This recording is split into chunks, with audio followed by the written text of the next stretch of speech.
Hello there, I'm Stuart Goldsmith, and in this clip from my Comedian's Comedian podcast, I'm talking to the fabulously funny Lou Sanders.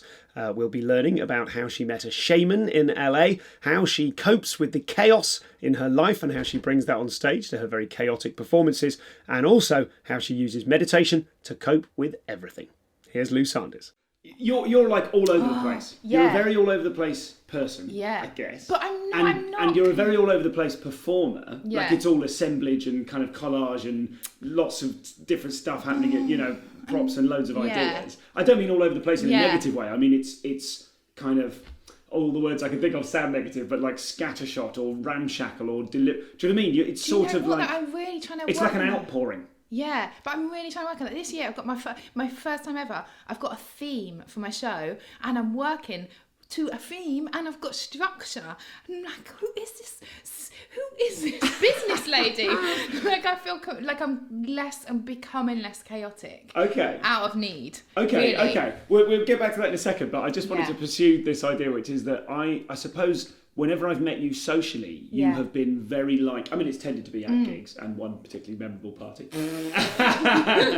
where you had to be, whatever the word is, sedated. Tied and strapped down into the taxi. What an eye. But I've tended to see you in performative situations. Excuse me, I was the best thing and the worst thing about that party. that is an incredibly new sentiment.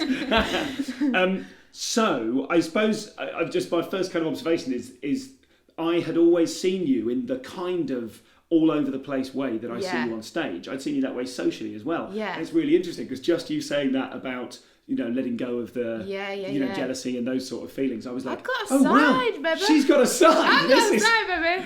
This is like calm, reflective Lou. Yeah, I mean, I meditate and I'm into all that shit. Like you may see me really drunk at a party. The next day I will be juicing greens and going for a run. Like I am. Yeah.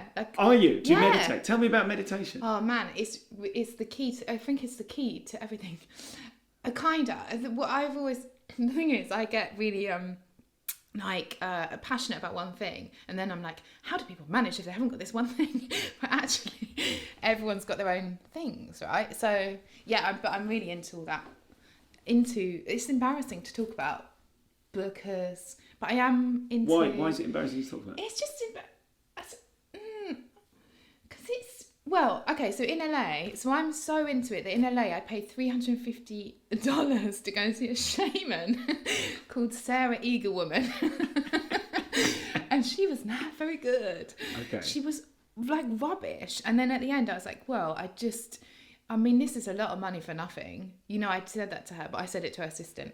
It was all like ceremony and pomp. So I believe in it. I believe in energy, but I also, I'm not mental.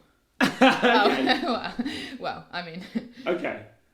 So when you say it's embarrassing, you're embarrassed because there's people out there doing it badly, giving it a bad press. Well, yeah, and just the whole thing, it's a bit wishy-washy, isn't it? But that's why I love LA so much, because you cannot be judged in LA. There's a woman walking around with a birdcage on her head, with a dove in it.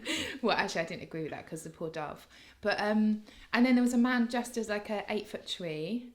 And I was like, why are you doing this? And he said, I'm making a documentary. God. It's like insane. And then you can get like crystals at breakfast. Do you know what I mean? Like it's all about that. So tell me about LA. I didn't know that you'd been to LA. Yeah, I went there for a month. It was so good. I think I found my people. And I went into there was a wicked girl called Roz who I was knocking about with, and she took me to this yoga class, and it was really great. And then after the yoga class, I went to the yoga teacher. I was like, do you know any shamans? She was like, yeah, like my boyfriend's just like got a shaman from Peru who's coming to the country today. So I was like, aha, a sign. And then they gave me their cards, and they were like part of this spiritual church, right? So I'm thinking, oh, it's a sign. Like this is definitely meant to be. I'm meant to meet this shaman. And we're planning New Year's Eve at Joshua Tree and everything. And then I went to their spiritual church, and oh my God, it was awful. Like, it was so awful. Me and my friend went like laughing. So, I mean, whatever helps you get through the day. Like, no judgment. Just not for us. It was a bit too much. And they said, let's welcome in the new people. And they were going, everyone was like, hello. Hello.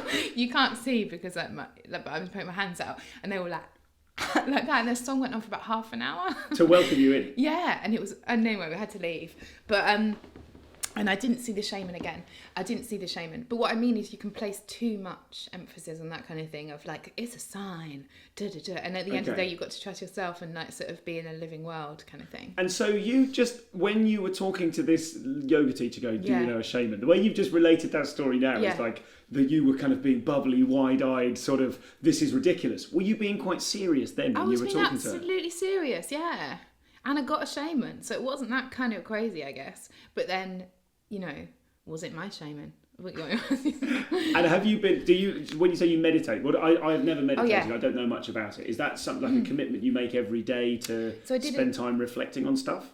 Well, it's just good in this chaotic world, Stu. Just to have a sit down and just be with yourself.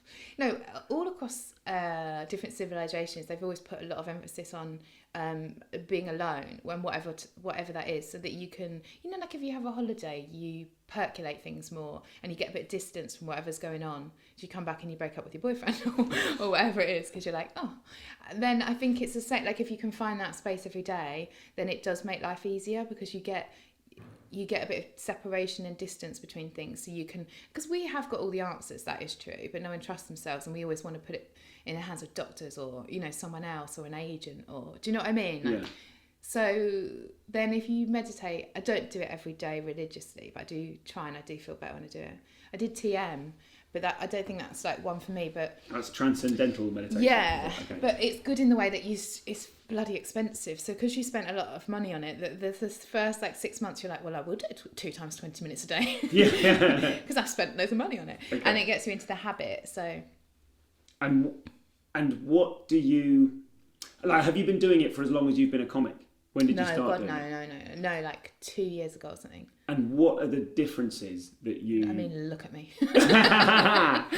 I'm much more zen. I'm not, am I? Like, I speak really fast, I do everything fast. It's like, oh God, I need to meditate more. Yeah, but I don't think that I don't think sort of slowness and quietness is necessarily zen as a person. But I'm just interested in terms of like the effect on your work or on your gigs. Has there been an effect, like a...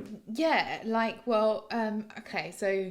in Edinburgh this year it was really cute, because I am aware that it sounds ridiculous. Like, I did a Reiki course, and even I was at the Reiki course, like, sort of thinking, come off it, love. Do you know what I mean? Like, all I know about Reiki is it's kind of massage without touching someone. Yeah, right? And it's an energy healing. But I have had amazing Reiki, definitely. But this course, I just felt like everyone there was like, oh, this is going to sound so sexist, but, you know, like, sort of a little bit had the tone of bored housewives or sort of people that were looking for stuff. Do you know what I mean? Mm-hmm. And I was like, oh, I don't need this.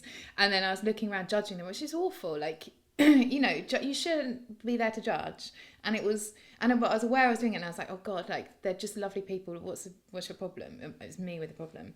Anyway, so the Reiki thing, I kind of think I do buy into it, but at the same time I'm really cynical. So, and then loads of things happened in the course, and I was like, whoa, like, there definitely is something in it. So when I was in Edinburgh, I work with Phoebe and Katie, and they do Burke's Nest, and so they produce a show. They're absolutely brilliant. And like, if it was an important day, like someone was in, even though they don't buy into that shit at all, they'd say to me, Lou, have you Reiki'd the stage? And like, one day Patrick would come in and do this bit with me, and then like I would know if someone important was in, because important. We just say important, but like then he would just go, oh Lou, have you Reiki'd the stage? It was so cute, because I knew that they didn't buy into it at all, but they like. That's the thing, like Deepak Chopra says, whatever you believe in and place importance on then does become true. Yes. So I guess there's an understanding from them of like, well, just because it's not my thing, yes, you know, if you're buying into it. That's really lovely. Yeah, it's so nice. What a supportive group. I know, to work I love with. them so much. It made Edinburgh every day like happy. For tour dates, news, updates, whatever they are, and the latest episodes of the Comedian's Comedian podcast, go to stuartgoldsmith.com.